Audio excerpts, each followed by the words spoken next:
Madame, mademoiselle, monsieur, les difficultés sont derrière nous. Nous avançons. 2018 aura été l'année de toutes les censures. Toutes les voix discordantes sont chassées des médias de propagande. Hormis quelques exceptions notables, des centaines d'intellectuels sont interdits d'antenne, à l'image d'un Éric Zemmour, boycotté par le service public, financé par nos impôts. Toutes les oppositions au camp prétendument progressiste vanté par Emmanuel Macron sont malmenées, maltraitées, et tout particulièrement TV Liberté, que l'on a cherché à faire taire. Cédant à des pressions, YouTube a fermé fin juin toutes les chaînes de notre télévision. Le coup porté se voulait mortel. Il a été rude. Dans cette épreuve, nous avons bénéficié de deux facteurs essentiels et déterminants. La cohésion des équipes de TVL et le prodigieux soutien de la communauté des téléspectateurs de TV Liberté. Une solidarité, une fraternité qui nous ont permis de déjouer la manœuvre. Grâce à un élan financier exemplaire, nous avons renforcé notre indépendance en protégeant dorénavant toutes nos émissions sur nos propres serveurs. Nous avons acquis une vraie autonomie. C'était devenu crucial. Et nous pouvons affirmer sans crainte que TV Liberté est à l'abri des mauvais coups et des coups bas. Nous possédons maintenant une parade automatique à la censure. Et c'est parce que nous sommes solides que nous avons repris notre marche en avant pour gagner la bataille de l'audience, mais surtout pour gagner le combat de l'influence. Nous pouvons à nouveau emprunter toutes les routes que constituent les plateformes vidéo, toutes sans exception. Le combat de l'influence, c'est comme un combat de boxe. On prend des coups, certes, mais on peut en donner en retour par la contestation, par la dissidence. Notre volonté n'est pas de battre l'adversaire au poing, mais par chaos, et nous nous en donnons les moyens. Les voici. Première évolution importante, la refonte de notre site internet tvliberté.com. Il ne s'agit pas d'un simple peinturlurage, mais d'une transformation de taille pour une meilleure ergonomie, un meilleur confort de navigation pour les internautes, un ensemble plus moderne et plus esthétique. Là encore, nous avançons et nous franchissons même une étape dans la professionnalisation de la chaîne. Autre nouveauté de fond qui correspond aussi à un grand bond en avant, la création d'un fil d'actualité en continu sur tvliberté.com. En direct, vous allez pouvoir consulter l'actualité du moment, mais aussi les déclarations des personnalités politiques, les agendas culturels, les éphémérides, des images cachées par la presse partisane, des scoops.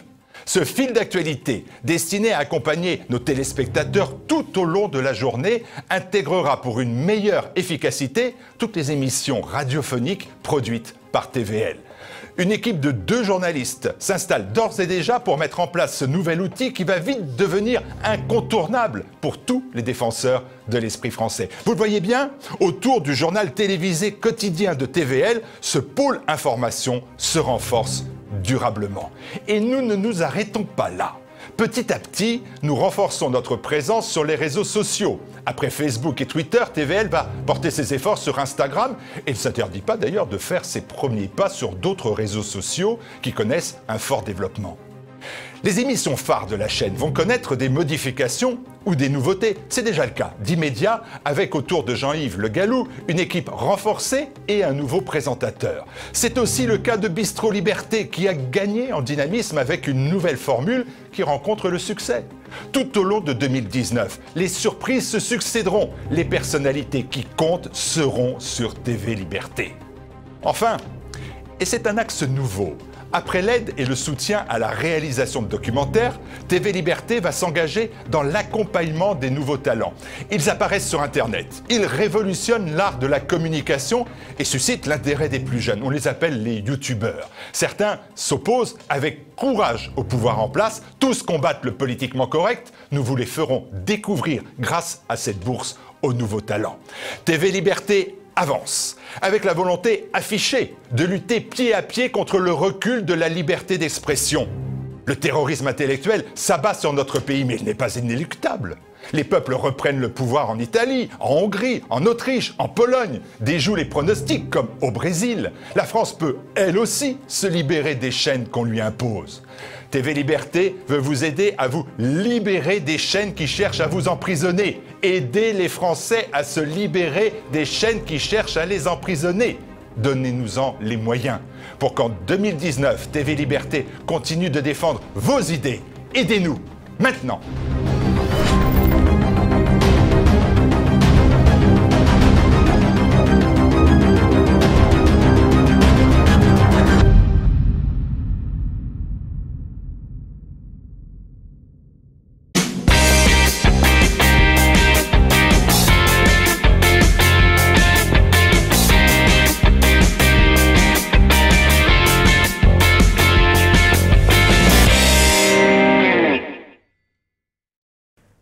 Emmanuel Macronakis, citoyen grec, était groom dans un hôtel de très grand luxe. Il luttait pour la requalification de son poste de travail, mais il faut bien le dire, les gens s'en fichaient complètement. À bout de nerfs, Emmanuel s'est enroulé dans sa fiche de paix et est mort asphyxié par les vapeurs de l'encre encore fraîche. En criant, et ce fut son dernier mot, « Je veux le plus d'éléments ». Eh bien, mes chers amis, nous allons réaliser le souhait d'Emmanuel, puisque à l'occasion du 164e numéro d'Éléments, c'est aujourd'hui l'émission que vous attendez, le plus d'éléments, l'émission de la Revue pour la civilisation, dans la Revue des idées pour la civilisation européenne. J'ai le plaisir d'avoir autour de moi François Bousquet. Bonjour François. François Bousquet, vous êtes rédacteur en chef de la Revue Éléments. Les auditeurs, enfin les spectateurs de TV Liberté vous connaissent bien. À côté de vous, Fabien Niesgoda, vous êtes maintenant un habitué de cette émission, Fabien. On peut le dire, vous étiez lors de la prochaine émission, la dernière émission présent déjà, un peu notre spécialiste écologie au sein de la Revue Éléments, mais vous avez plusieurs cordes à votre arc, puisque vous nous parlerez aujourd'hui de littérature, nous verrons. Patrick, cher Patrick Luzinski, bonjour Patrick, vous êtes le directeur artistique de la Revue Éléments. Et enfin, Christophe Anatole Maxime.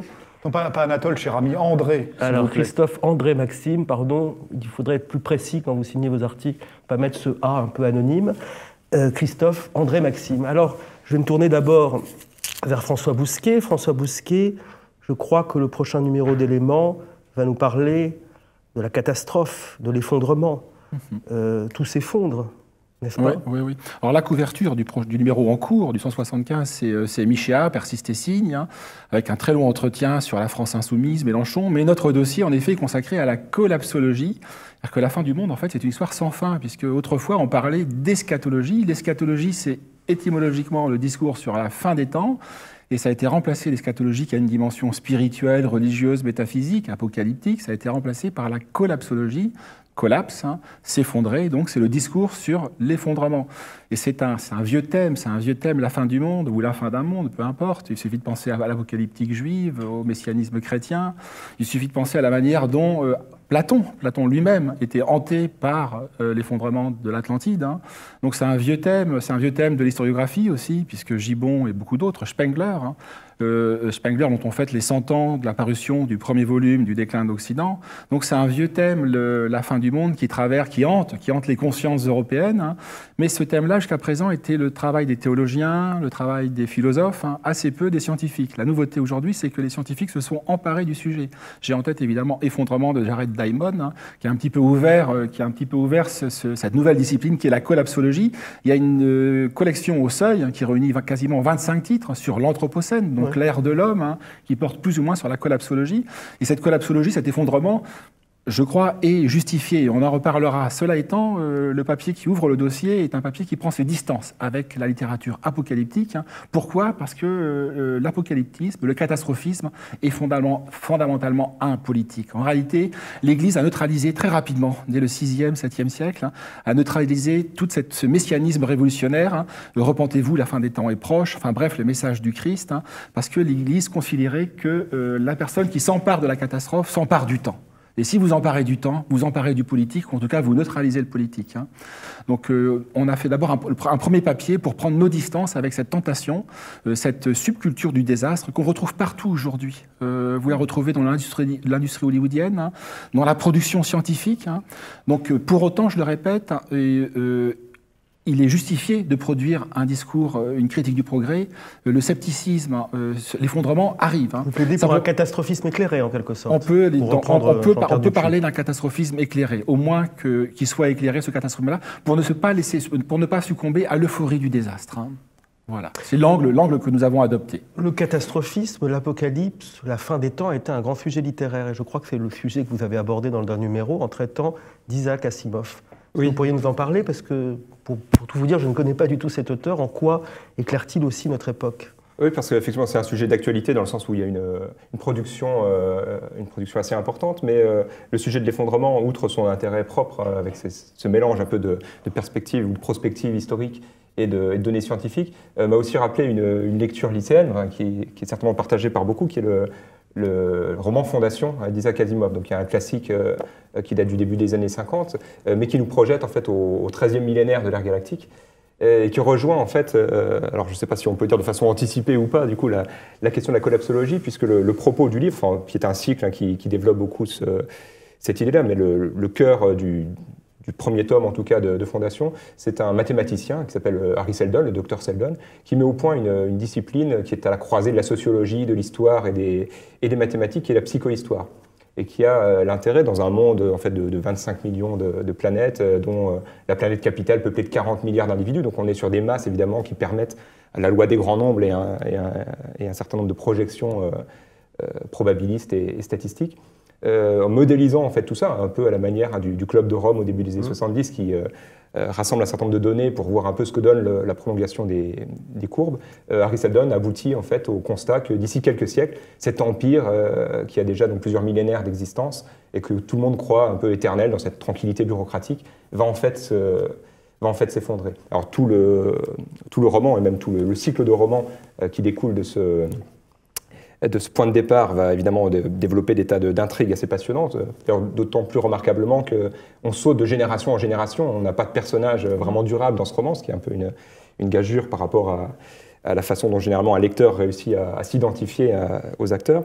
Mais dans le début, en tout cas, on a quelques réflexions qui créent un parallèle intéressant avec les collapsologues, dans la mesure où Harry Seldon, donc, qui pose ce diagnostic sur la fin prochaine de l'Empire, est accusé d'une certaine forme de trahison. Il doit comparaître devant un tribunal et on l'accuse de déloyauté. Et lui se réfugie en fait, derrière l'objectivité scientifique en disant qu'il ne porte pas de jugement moral sur cet effondrement, qu'il se contente de poser le constat. Et ensuite, à la question de la réponse, il y a une forme d'impuissance également, puisque vu les masses concernées, ce n'est pas le fait de poser le diagnostic qui va réellement permettre d'éviter l'effondrement. Et toute l'œuvre en fait, d'Harry Seldon, qui donne son nom d'ailleurs au roman, à Fondation, c'est de créer une fondation, en l'occurrence la première fondation en tout cas, qui rassemble de façon encyclopédique le maximum de savoir pour permettre non pas d'éviter l'effondrement, mais de faciliter la renaissance et de faire en sorte qu'au lieu de 30 millénaires de chaos, il n'y ait qu'un petit millénaire d'interrègne avant que se recrée un ordre galactique à peu près stable. Préparer l'après-effondrement, en quelque sorte. C'est ça. Voilà. Et les collapsologues sont un peu aussi dans cette démarche parfois de se dire l'effondrement va avoir lieu, faisons en sorte qu'on le vive le moins difficilement possible. Très bien. Bah, écoutez, je renvoie aux différents articles collapsologiques. Voilà, peut-être quelque chose à rajouter. Vous évoquiez le Club de Rome, enfin Fabien évoquait le Club de Rome. Il y a un papier évidemment sur ce qui est un petit chef-d'œuvre de probabiliste et de prédiction. Il y a une quarantaine d'années, puisqu'il prévoit l'effondrement de l'économie monde sur la base de l'effondrement des ressources, de la poussée démographique, de la toxicité de la Terre, pour 2100. Mais cela étant, c'est d'une prescience assez étonnante. Et ils inventent au fond ce modèle de prédiction qui va s'imposer en climatologie, enfin dans toutes les disciplines de la collapsologie. Donc et puis il y a également un hommage à Paul Virilio. Paul Virilio qui est mort, qui est un communiste, un chrétien, dans le dossier sur la collapsologie, mais qui est très intéressant parce que c'est un théoricien du crash et de l'accident. Donc, et là, on a une vision assez complète, me semble-t-il, du panorama de la collapsologie aujourd'hui. Vous diriez un mot, vous avez cité Mélenchon, on devait traiter de ce sujet. Est-ce qu'on va pouvoir le traiter, François? Vous avez quelques mots à nous dire sur le... Non, c'est la manière dont la problématique migratoire s'est invitée à la gauche de la gauche, en tout cas en Allemagne, et par ricochet en France. Le porte-parole des Insoumis a mis sur la table à la rentrée, mais il a été exclu par Mélenchon. Et il semblerait que les Insoumis, désormais, soient dominés par la vision, l'idéologie des no-borders, donc des sans-frontières. De l'indigénisme. Mais je rappelle à nos spectateurs d'aller consulter le dossier d'éléments assez important sur la gauche et l'immigration. Cher Patrick Luzin, alors on ne parle pas de capsologie, de catastrophe, peut-être de catastrophe musicale pour les mélomanes, selon certains mélomanes qui n'écoutent que de la musique baroque, mais vous allez nous parler du rock identitaire français, européen. On ne sait pas trop d'ailleurs, mais tous ces groupes qui ont essayé, parce que le rock en effet est plutôt... Donc là, ça comme une musique progressiste, enfin moi, en tout cas, musique progressiste avec des valeurs très peace and love, ou au contraire d'une violence, ils veulent tout casser, etc. Et là, vous allez nous parler, est-ce que vous allez nous parler d'un rock d'ordre, quelque sorte. Non, c'est pas un rock d'ordre, c'est une révolution dans la revue Éléments. C'est vrai que vous avez raison, les polémiques à une époque à Éléments, c'était les baroques et les classiques. Là, le fait de parler de rock, du riff, du rock identitaire français, nos anciens ont eu du mal à corriger cet article. Non, la réflexion, elle est venue en fait d'un voyage en Italie qu'on a fait avec une partie de la rédaction. Et les Italiens, on s'est aperçu que les Italiens avaient, et chez les jeunes militants italiens, politiquement, ils s'étaient emparés de la musique. Chose qui n'a pas existé en France. Et on en parlait avec le rédacteur en chef Pascal Esséric, notre directeur, pardon, notre rédacteur en chef et notre ami François, voilà. Notre cher directeur Pascal Esséric, qui n'était pas au courant qu'il y avait eu une tentative en France qu'on a appelée le rock identitaire français. Et notre ami Xavier Aimant, on lui a dit chiche, je fais un article dans Éléments là-dessus. Et donc il a fait un magnifique article reprenant une petite période, c'est moins de 10 ans, d'une expérience musicale qui a même, pour vous dire, qui a inquiété l'extrême gauche à l'époque et qui a fait tout un dossier. Parce que l'extrême gauche, c'est une chose, elle sait peu de choses, mais elle sait une chose, c'est que la jeunesse, on l'aura par la culture et on l'aura par la musique. Il faut jamais oublier que le rock alternatif dans les années 90 a été très important du côté de l'extrême gauche. Il était inexistant du côté des mouvements radicaux français. Donc cette petite alternative qui s'est passée pendant 10 ans et qui a marqué plusieurs générations. Aujourd'hui, vous avez des jeunes de 20 ans qui réécoutent ce qui existait à l'époque du RIF, est assez intéressante. Donc on a fait tout un article là-dessus. Nos auditeurs aussi à écouter un album qu'on trouve d'ailleurs en partie sur Internet, qui est Sciences et Violences de Jacques Marchal, qui a été un peu le précurseur. Le précurseur, et qui est d'ailleurs musicalement très avant-gardiste. Qui a été le précurseur et qui, dans les années 90, a repris sa guitare pour travailler dans un groupe qui s'appelait Elendil. Donc vous pouvez retrouver ça dans cet article. Un véritable érudit du rock identitaire français, cher Patrick. C'est toute ma jeunesse, mon cher Olivier. Bah écoutez, il faut toujours se tourner vers sa jeunesse. Vous avez gardé votre esprit d'enfance, votre esprit d'adolescence. C'est très exactement. Bien. À plus de 70 ans, c'est quelque chose de tout à fait honorable et estimable. Celle-là, vous me la paierez. Je vous le dis clairement, hors caméra. C'est une petite blague. À propos de jeunesse, mon cher Patrick, non pas Patrick, Christophe, André, Maxime, puisque on connaît Le Petit Prince, vous allez nous parler de Saint-Exupéry, et certains critiques un peu condescendants ont dit que Camus était un écrivain pour lycéens, un philosophe pour lycéens, pour classe terminale. Certains critiques aussi ont pu dire ça de Saint-Exupéry, disant après tout c'est un écrivain pour boy scout. Et vous, dans votre article, dans l'article que vous consacrez à Saint-Exupéry dans Éléments, vous réhabilitez l'œuvre de Saint-Exupéry, son importance et le message. En quoi est-elle importante, cette œuvre ? Oui, j'ai voulu parler d'Antoine de Saint-Exupéry, le grand aviateur écrivain du siècle, mais un petit peu comme Kessel ou même Robin Gary, ce grand aventurier. Alors effectivement, il a une image mondialement connue par le Petit Prince, mais il a été paradoxalement un petit peu oublié. Et il subit non seulement cet oubli, mais aussi un peu de mépris du monde universitaire français, mais aussi et notamment le monde universitaire anglo-saxon. C'est très curieux et méconnu, qui le considère en gros comme une espèce de ringard et de facho. Alors, Syntex, cette espèce d'ange foudroyé, de voltigeur foudroyé, a une œuvre très riche. Son dernier livre posthume, c'est Citadelle, qui est un journal à la fois poétique, un peu mystique, qui mélange beaucoup de choses.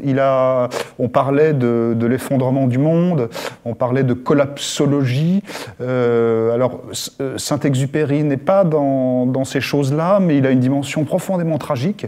Il est fidèle à son christianisme d'origine, un christianisme un peu baroque, mais dans son œuvre, on voit dans Citadelle, mais également Vol de nuit, Terre des hommes, il y a une dimension de célébration un peu panthéiste. Alors il ne s'agit pas d'absolument dire que Saint-Exupéry est un païen, ça serait un peu ridicule, mais il y a cette espèce de syncrétisme du cœur que l'on voit. Il nous parle de ce grand soleil, de cette grande banquise solaire, à la fois de cette solitude, de cette inquiétude. Donc c'est une œuvre très belle, très émouvante, très personnelle. Et puis Saint-Exupéry, c'est quelque chose qu'on a oublié. C'est une fin de vie où il y a une dimension tragique, puisqu'il meurt au cours d'une dernière mission en 1944, si je ne me trompe, en Méditerranée, puisqu'il pilotait un avion pour une reconnaissance avec les Anglais et les Américains en direction de la vallée du Rhône, et il disparaît corps et biens. Donc il faut rappeler que historiquement, la guerre a été pour lui une période très difficile, très douloureuse, où il a été beaucoup décrié, trahi par ses amis, notamment des gens comme Maritain, d'autres gens. Il a été sévèrement conspué par le grand dénonciateur en chef, André Breton. Et puis il a aussi subi l'hostilité, et c'est très méconnu, l'hostilité de De Gaulle. De Gaulle, qu'il a un peu empêché de résister comme il a voulu. Il lui a un peu empêché de prendre ses fonctions de pilote, et ce sont les Anglais et les Américains qui lui ont fait faire ses dernières missions. Une jalousie extraordinaire de De Gaulle, peut-être pour des raisons de classe sociale. C'est un aristocrate, un vrai combattant. De Gaulle aussi était aristocrate. Alors, peut-être qu'il avait moins ses quartiers. Je crois qu'il y avait une profonde jalousie de De Gaulle. Il y avait littéralement, on voit dans certains ouvrages qui sont parus, notamment le livre d'Alain Vircondelet aux éditions du Rocher dans Saint-Exupéry dans la guerre, qui nous rappelle ces choses un peu oubliées. C'est qu'il y a une haine de Gaulle. Hein, et on peut dire que, sans faire de comparaison hâtive, peut-être un peu comme Charles Péguy, Saint-Exupéry s'est dirigé vers son destin un peu tragique, et peut-être qu'il s'est relevé comme ça, littéralement au front, et qu'il a été abattu, foudroyé. Voilà, donc redécouvrir Saint-Exupéry, ça n'est pas que Le Petit Prince, ça n'est pas que cette littérature-là, ce sont des pages de poésie et d'héroïsme. C'était un vrai aristocrate avec une fidélité, une poésie merveilleuse. Donc Saint-Ex, redécouvrons Saint-Exupéry. Un homme de l'ancien monde, et un homme aussi qui parle à l'avenir, peut-être, et qu'il faut recommander à notre jeunesse, absolument, à la jeunesse lectrice. Citadelle, Les vols de nuit, les récits, son livre autour de Mermoz, cet ange aussi un peu panthéiste et tragique. Donc Saint-Exupéry. Un homme qui réconcilie peut-être la forêt et le désert. C'est absolument ça. Voilà, il y a ces grands espaces et ce goût de ce mystère de l'infini. Voilà.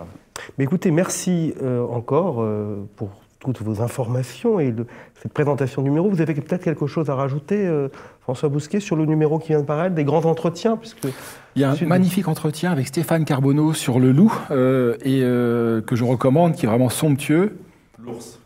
Sur l'ours, lapsus, qui est un naturaliste, un photographe, un amoureux de la nature, et qui a participé à la réintroduction de l'ours dans les Pyrénées, et qui a un point de vue qui surprendra de part et d'autre, et les pro-loups et les anti-loups, puisqu'il essaye de le réconcilier. Il y a également des portraits de Malaparte, de Curzio Malaparte. Enfin, c'est un numéro, me semble-t-il, assez riche.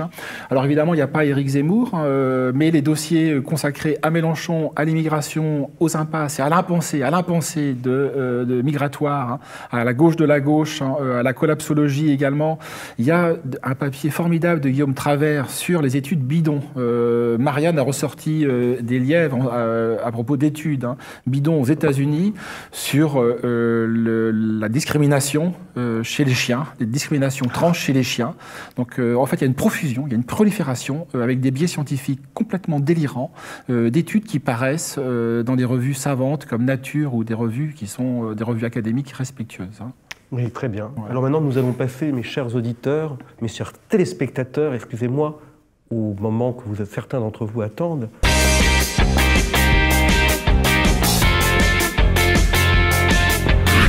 Les coups de cœur et les coups de gueule. Mais aujourd'hui, je crois qu'il y aura assez peu de coups de gueule, il y aura surtout des coups de cœur.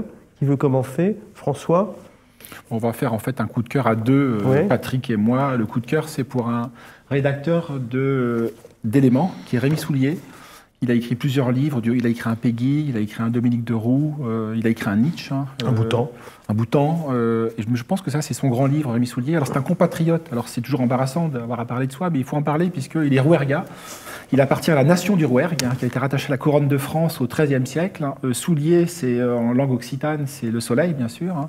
Mais chez Soulier, c'est un soleil noir, parce qu'il est né à Decazeville. Alors on l'ignore, à Decazeville, enfin il y a Castres, évidemment, mais c'est le pays de la mine. Donc c'est le pays des gueules noires. Il y a des gueules noires également également dans le Sud. Et c'est pas surprenant que Soulages, Soulages n'a pas que des défauts, c'est un artiste quand même qui est assez intéressant, en tout cas conceptuellement parlant, et puis définir l'outre-noir, parce qu'il y a également un noir aveyronais, un noir rouergat, donc c'est assez important. Et Rémy, la langue de Rémy, c'est une langue minérale qui ressemble à son pays. Ce pays, c'est le Rouergue, c'est un pays qui est enclavé, je connais bien parce que c'est mon pays, qui est enclavé entre l'Écosse, entre l'Aubrac, entre le Larzac, entre le calcaire et le granit. Et il procède, moi je trouve que l'écriture de Racination, c'est cette écriture d'une langue brute, magnifique. C'est une méditation sur le séminal, sur l'original, sur l'originel, sur l'originaire. C'est un retour au pays natal, c'est un retour à la source européenne, à la Grèce. Ce retour passe par l'Allemagne, par le détour en Allemagne. Est-ce que c'est aussi une philosophie du détour? Est-ce qu'on revient à la Grèce via Hölderlin, on revient à la Grèce via les romantiques allemands, on revient à la Grèce via Heidegger? Il y a tout ça dans ce livre. Il y a une méditation magnifique sur l'arbre. L'arbre, c'est une métaphore qu'on ignore, mais c'est la métaphore principale, la métaphore Princeps, l'arbre des déracinés de Barès, qui est le grand livre prémonitoire du déracinement, les déracinés, avec, rappelez-vous, l'arbre de Monsieur Taine. C'est une magnifique méditation sur l'arbre de Monsieur Taine, le platane des invalides, et également des philosophies qui démolissent l'arbre. La nausée en particulier, puisque Sartre, il connaissait ses classiques, avait démoli la métaphore barésienne de l'arbre. Oui. Et donc, puis une polémique, une charge aussi un peu contre la philosophie de Lévinas. Sur l'altérité, moi j'en suis venu à appeler, mais Rémy en parle magnifiquement, parce que c'est un nuisible Lévinas, s'il avait la chaire de métaphysique à la Sorbonne, et ça a été le grand penseur de l'altérité. En fait, l'altérité, c'est l'altération. On nous fait tellement aimer l'autre qu'on finit par altérer le même. Donc oui, un grand livre, mais je crois que je vais passer le livre à Patrick. Oui, alors ne jetez pas le livre de Rémy Soulier comme ça. Ça glisse. Mais alors... Ça glisse. C'est surtout que c'est mon exemplaire qui est dédicacé, donc je comptais le récupérer. Non mais François a tout dit, moi je ne l'ai pas encore terminé, mais quelle langue magnifique. Alors je ne suis pas auvergnat, comme Auvergnat, voilà. Moi, je suis corse, donc c'est une langue un peu étrangère sur certains. Mais trêve de plaisanterie, c'est magnifiquement écrit et c'est peut-être l'un des livres les plus importants pour cette année. Ce sont des petits textes et c'est très érudit. Il faut vraiment de temps en temps aller prendre. Il y a un nombre d'auteurs que je ne connaissais pas et qui sont magnifiques. Et je crois que c'est un livre à lire et à relire et à relire et à relire pour arriver à le comprendre. Mais je crois que oui, c'est un vrai travail de philosophe européen. C'est la philosophie européenne telle qu'elle devrait être écrite depuis un moment et voilà. Écoutez, il faut lire donc Racination de Rémy Soulier, paru aux éditions Pierre-Guillaume Deroux. Voilà, cher Fabien Nesgoda, vous allez nous parler aussi d'un grand Européen. Dites-moi lequel. Quelqu'un qui a eu beaucoup d'influence d'ailleurs. Oui, effectivement. Mais, donc parfois on retient plus l'influence que l'œuvre directement, qui est Walter Scott. Donc catégorie coup de cœur, catégorie suggestion de lecture, idée de cadeau de Noël, enfin toutes les catégories sont bonnes pour lire ou relire Walter Scott. Donc évidemment c'est pas une nouveauté, ça a 2 siècles, même s'il y a une actualité éditoriale dans le sens où Bouquin réédite un volume qui avait déjà paru au début des années 80, qui avait été réimprimé au début des années 90 et qui depuis avait été épuisé, même si pas introuvable. On le retrouve donc en librairie. Et c'est intéressant, ça l'était d'autant plus évidemment au début des années 80 quand cette réédition avait été faite, mais c'est toujours vrai. On retient de Walter Scott plutôt les romans médiévaux, qui sont la dernière période de Walter Scott, Ivanhoé en particulier. Voilà. Parfois d'ailleurs pas directement, mais par des adaptations, soit pour la jeunesse, soit cinématographiques. Donc on s'éloigne déjà un petit peu de l'œuvre de Walter Scott. Mais lui-même, quand il s'est engagé dans ses romans médiévaux, s'était éloigné de ce que les spécialistes considèrent quand même comme le plus intéressant de son œuvre, c'est-à-dire les romans écossais, ceux où il est plus en contact directement avec une sorte d'incarnation charnelle de l'humanité avec laquelle il était en contact. Et donc c'est notamment le cas des 3 romans qui sont rassemblés dans ce volume, Waverley qui était son premier et qui tout de suite a révolutionné en fait à la fois le genre du roman historique, mais même aux yeux de beaucoup le genre du roman pour tout le 19e siècle. Donc roman qui est une sorte de voyage initiatique et qui nous plonge au cœur de l'Écosse. Rob Roy, le deuxième, qui ressemble un peu à Waverley, mais avec une dimension un peu balsacienne, dans le sens où le rôle de l'économie dans la transformation de la société est souligné de façon assez subtile par par Walter Scott, et puis La fiancée de la mort, qui est un peu différent par rapport aux autres, dans la mesure où il y a une dimension tragique plus importante. Un des intérêts de ces 3 romans, en dehors du pur plaisir littéraire, des intrigues, c'est aussi une sorte de philosophie de l'histoire qu'a Walter Scott. Contrairement à beaucoup de ses imitateurs dans le genre du roman historique, on n'est pas uniquement dans le décor un peu en carton-pâte. Il y a toujours chez Walter Scott une réflexion sur l'évolution de l'histoire. Il y a toujours le choix de moments de rupture, de moments où l'histoire se modifie. Et donc Walter Scott n'est pas dans une sorte de nostalgie réactionnaire pure, avec une sorte de fétichisme du passé. Il est toujours dans la captation justement d'une mutation, mais toujours tempéré par le refus de la rupture. Il considère toujours qu'il faut garder quelque chose du passé, que perdre le passé, c'est toujours une perte irrémissible, mais il combine ça de façon très subtile avec cette évolution inéluctable. Écoutez, merci, cher Fabien Nieda. Je rappelle aux spectateurs, oui. Sur Walter Scott, on le compare souvent en France avec Alexandre Dumas, c'est le roman historique, etc. Je pense sincèrement qu'il y a beaucoup plus de profondeur dans les romans, et surtout, effectivement, la période écossaise de Walter Scott que Alexandre Dumas. Donc, c'est à lire. Donc, je rappelle aux spectateurs d'acheter, de lire Walter Scott, d'offrir Walter Scott, dont 3 romans viennent d'être réunis aux éditions Robert Laffont dans la collection Bouquins. Cher Christophe, vous allez nous parler d'une chose un petit peu différente. D'un chanteur, d'un grand rocker. Voilà, Born in the USA, un registre très légèrement différent, et c'est un coup de cœur un petit peu hors saison. C'est juste, je voulais parler du patron. Le patron, c'est pas ADB, c'est Bruce Springsteen, The Boss. Voilà, ce grand chanteur populaire américain un peu de la classe ouvrière. C'est un peu un cliché, mais il y a un excellent documentaire qui s'appelle, je crois, Bruce Springsteen Born to Run, que Arte vient de diffuser, qu'on peut trouver sur leur site. Donc voilà, donc Born to Run de Bruce Springsteen, qui est, je crois, plus ou moins inspiré de son autobiographie il y a 1 an ou 2. Voilà, Bruce Springsteen, plutôt merci, cher Christophe. Américain, sympathique. Mais voilà. Cher Christophe, moi, mon coup de cœur, chers amis, ce sera Janco, auquel j'avais consacré d'ailleurs une chronique dans un des récents numéros d'Éléments. Pourquoi Janco ? Tout simplement parce que ça a été une des plus belles plumes de la littérature française de la deuxième moitié du XXe siècle, et je pèse mes mots. C'est aussi un professeur d'énergie, Janco. Il suffit de relire Discours de la décadence ou Lettres aux têtes de chiens occidentaux. Il y a quelque chose d'énergétique chez Janco qui enflamme les esprits et qui ragaillardit les sangs, en quelque sorte. Et puis, Janco, c'est aussi un camarade de notre revue, un compagnon de route d'Éléments, du Grèce. Et il fallait rendre hommage à Janco. Alors, on a le plaisir aussi de revoir Janco apparaître à nouveau dans les librairies, grâce à Fabrice Lucchini, qui a découvert Croquis de mémoire et qui, à chacun de ses entretiens, maintenant fait l'éloge de Janco. Donc, c'est une excellente chose. Et j'invite aussi nos téléspectateurs à venir le 7 décembre à la Nouvelle Librairie.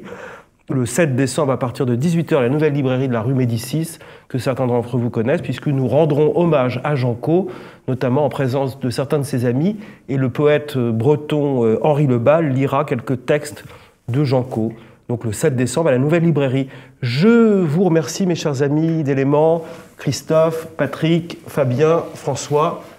Au prochain numéro, c'est-à-dire dans 2 mois, j'aurai le plaisir de vous retrouver pour un nouveau numéro du Plus d'Éléments. Au revoir, bonjour, bonsoir, bonne soirée, au revoir.